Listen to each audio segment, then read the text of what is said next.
말씀의 식탁 하루 한 장 사무엘상 묵상 사무엘상 제31장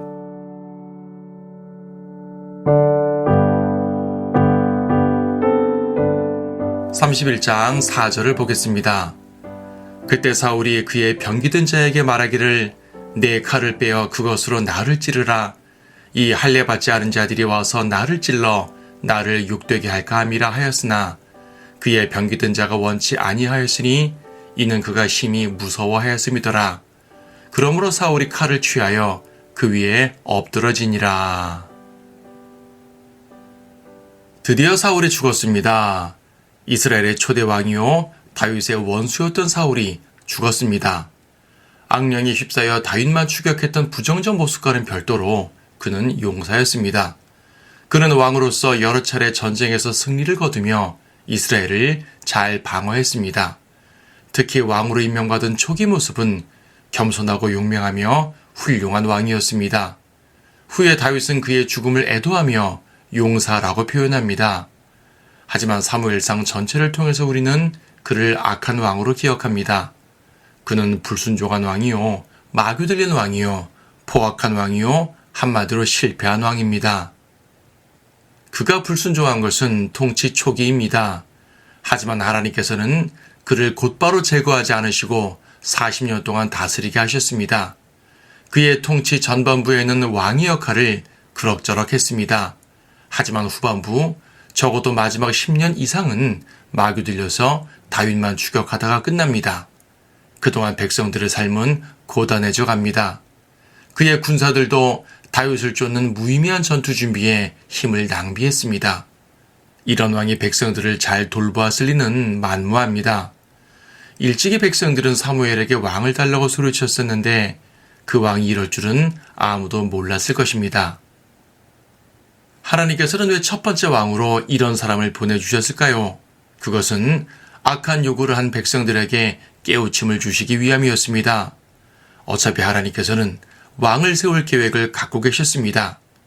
신명기 17장에서는 왕의 제도를 미리 세워주셨으며 창세기 49장 10절에서는 유다 지파에서 왕이 나올 것을 예언해 주시기도 했습니다. 재판관계 시대 전체를 보면서 왕이 필요하다는 것을 가장 많이 느끼신 분은 바로 하나님이셨을 것입니다.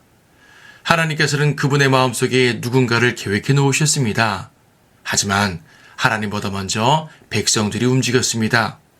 그들은 하나님께서 행하시기 전에 성급히 요구했습니다. 하나님보다 앞서면 위험합니다. 그러면 하나님의 뜻을 무시하고 제멋대로 행하게 됩니다.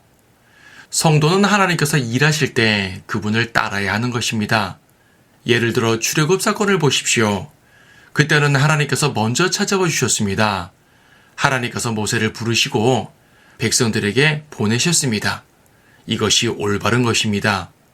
모세도 하나님보다 먼저 움직이려 했던 적이 있었지만 그때는 철저히 실패했습니다.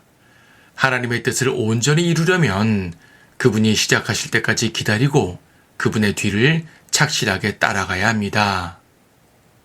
더욱이 이스라엘은 모든 민족들, 즉 이방인들 같이 되기 위하여 왕을 요구했습니다. 즉 하나님의 통치를 거부한 것이었습니다. 그런 그들에게 하나님께서 주시는 심판은 바로 악한 왕입니다. 그래서 유다 지파도 아닌 베냐민 지파에서 왕을 세우셨습니다. 그래도 처음에는 그에게 기회를 주셨습니다. 하지만 이 불법적인 왕은 머지않아 본색을 드러내고 맙니다. 하나님께서는 악한 왕을 허락하심으로써 그들의 요구가 얼마나 잘못되었는지 알려주셨고 동시에 참된 왕이 얼마나 필요한지를 알려주셨습니다. 이로써 우리는 중요한 교훈을 받습니다.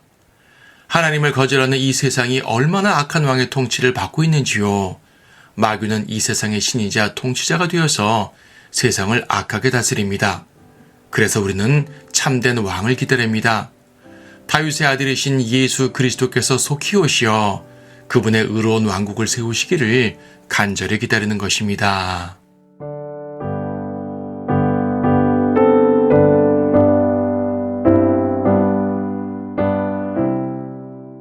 사무엘상 31장.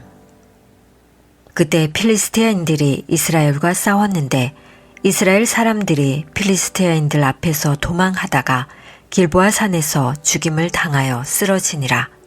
필리스티아인들이 사울과 그의 아들들을 맹렬히 쫓았으며 필리스티아인들이 사울의 아들들인 요나단과 아비나답과 말기수아를 죽였더라. 사울을 대적하는 싸움이 격렬해지자 활 쏘는 자들이 그를 맞춘지라. 그가 활 쏘는 자들로 인하여 심한 부상을 입으니라. 그때 사울이 그의 병기든 자에게 말하기를 내 칼을 빼어 그곳으로 나를 찌르라. 이 할례받지 않은 자들이 와서 나를 찔러 나를 욕되게 할까 함이라 하였으나 그의 병기든 자가 원치 아니하였으니 이는 그가 심히 무서워하였음이더라. 그러므로 사울이 칼을 취하여 그 위에 엎드러지니라. 사울의 병기든 자가 사울이 죽은 것을 보고 그도 똑같이 자기 칼 위에 엎드러져 그와 함께 죽으니라. 그리하여 사울이 죽고 그의 세 아들과 그의 병기든 자와 그의 모든 사람이 그날에 함께 죽으니라. 골짜기 건너편에 있는 이스라엘 사람들과 요단 건너편에 있는 사람들이 이스라엘 사람들이 도망한 것과 사울과 그의 아들들이 죽은 것을 보고 성읍들을 버리고 도망하였으니 필리스티아인들이 와서 거기에 거하더라.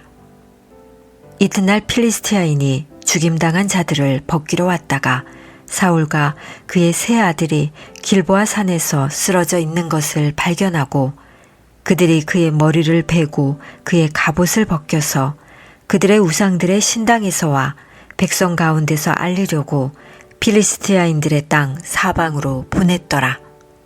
또 그들이 그의 갑옷은 아스타롯의 신당에 두고 그의 시체는 벳산 성벽에 못 박더라.